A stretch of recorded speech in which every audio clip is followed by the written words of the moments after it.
Bismillahirrahmanirrahim. Assalamualaikum warahmatullahi wabarakatuh. Saya Hendry Omokolompit. Kali ini saya akan mempresentasikan mata kuliah Studio Perancangan Arsitektur 6 dengan menggunakan aplikasi Prezi.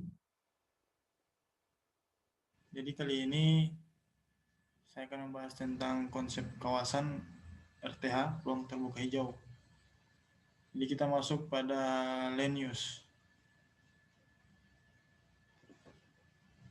Land use adalah peruntukan atau tata guna adalah upaya merencanakan penggunaan lahan dan pembagian wilayah dalam suatu kawasan untuk pengkhususan fungsi-fungsi tertentu, misal fungsi permukiman, perdagangan, industri, dan lain-lain.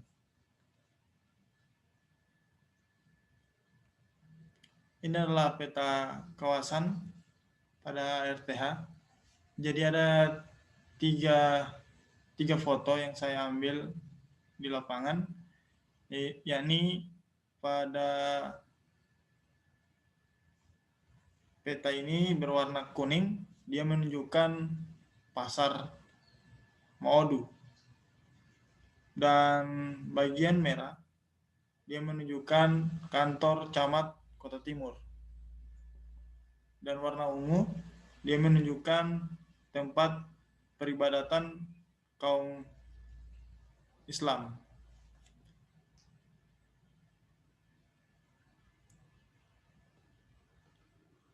Bagian kedua, sirkulasi dan parkir.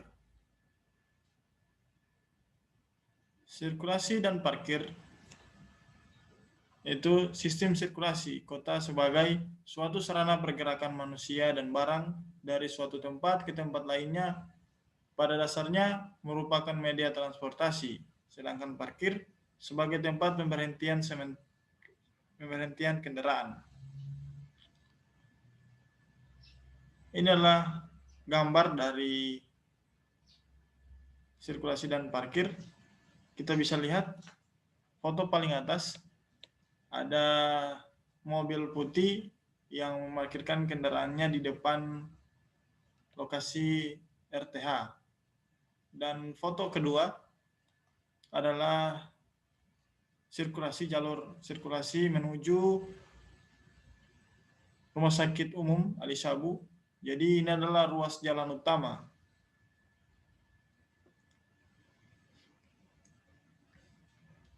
Yang ketiga adalah open space. Open space atau ruang terbuka merupakan ruang terbuka yang selalu terletak di luar masa bangunan yang dapat dimanfaatkan dan dipergunakan oleh setiap orang serta memberikan kesempatan untuk melakukan bermacam-macam kegiatan. Ini saya ambil dari peta maps tampak ke atas. Ini adalah suasana RTH dan aktivitas yang ada di RTH ada. Apa kita bisa lihat ada dua contoh gambar yang saya ambil di lapangan, yaitu ada anak kecil yang sedang bermain di sekitaran taman RTH dan ada ibu bersama anak dua yang sedang bermain.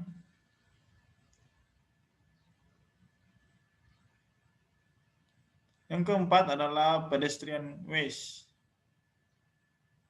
Pedestrian ways merupakan jalur perjalan kaki yang bisa orang sebut sebagai trotoar.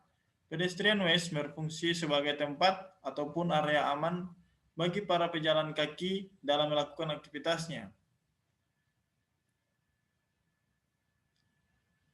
Dalam hal pembagian trotoar saya bagi menjadi dua. Trotoar bagian dalam RTH, jadi ini kita bisa lihat bersama. Jadi bagian kedua ini adalah trotoar luar dari RTH, tapi untuk sekarang diperuntukkan untuk penjualan oleh masyarakat sekitar.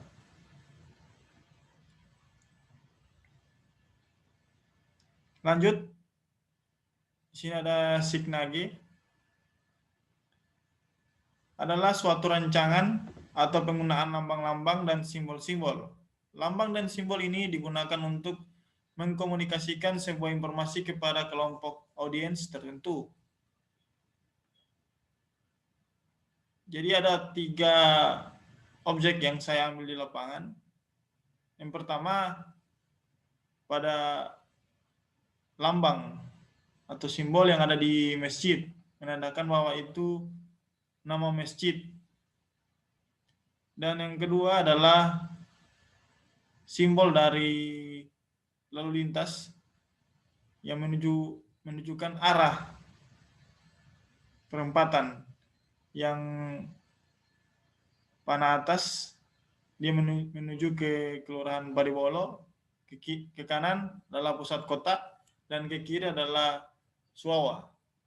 Gambar ketiga menandakan bahwa bangunan ini adalah pos kamling.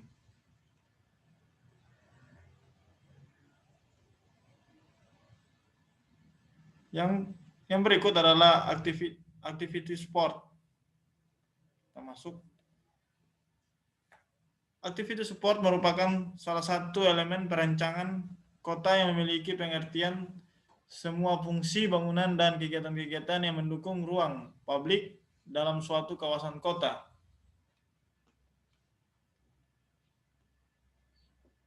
Inilah adalah aktivitas publik. Gambar pertama yaitu suasana masyarakat, penjualan di emperan jalan. Gambar yang kedua adalah minimarket. Dan gambar ketiga adalah rumah makan.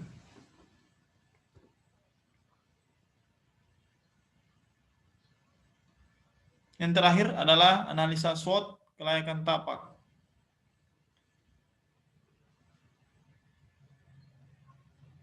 Ini adalah tabel analisa SWOT. Dia dibagi menjadi 2, yaitu internal dan eksternal. Internal yang pertama adalah strikes. Ukuran lahan sangat luas. Kondisi tanah yang relatif datar, tidak berkontur, cocok untuk membangun RTH. Peruntukan lahan sesuai sehingga tidak memungkinkan terjadinya pembongkaran atau penggusuran di masa depan. Lokasi lahan terdapat di jalan utama, Jalan Insinyur Profesor Dr. Haji Aloysabu di Gorontalo.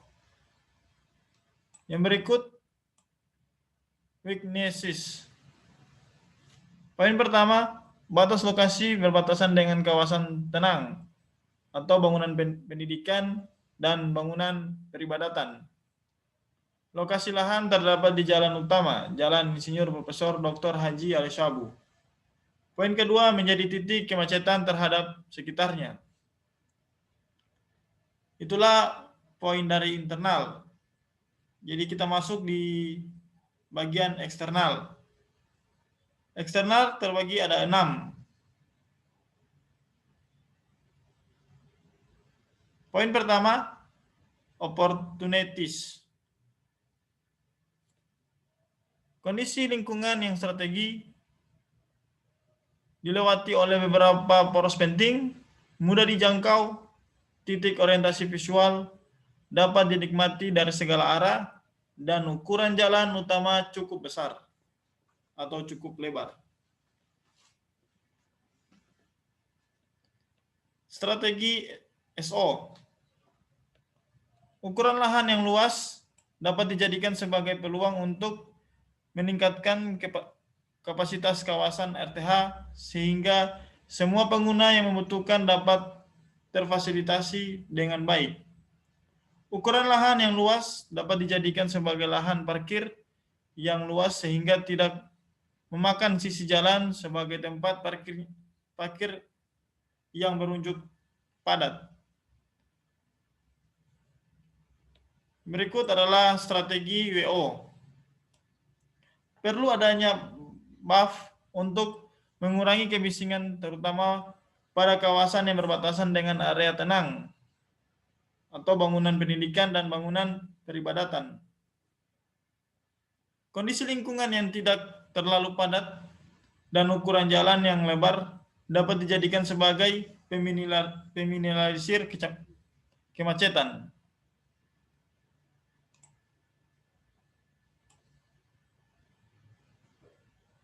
Berikut street protes dari masyarakat sekitar terhadap kegaduhan yang dihasilkan oleh pembangunan ini.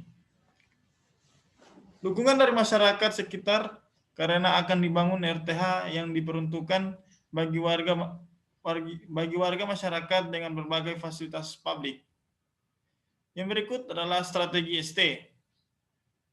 Menjadikan bukti kesesuaian peruntukan lahan.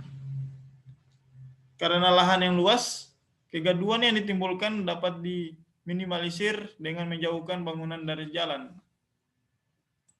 Yang terakhir adalah strategi WT. Memanfaatkan vegetasi sebagai buff untuk menyaring kebisingan di sekitar kawasan. Menjadikan ruas jalan utama sebagai titik orientasi visual terhadap lingkungan sekitar.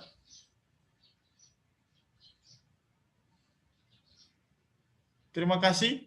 Itulah hasil presentasi saya. Jika ada kekurangan dan kesalahan, mohon dimaafkan. Wabillahi taufiq wal hidayah. Wassalamualaikum warahmatullahi wabarakatuh.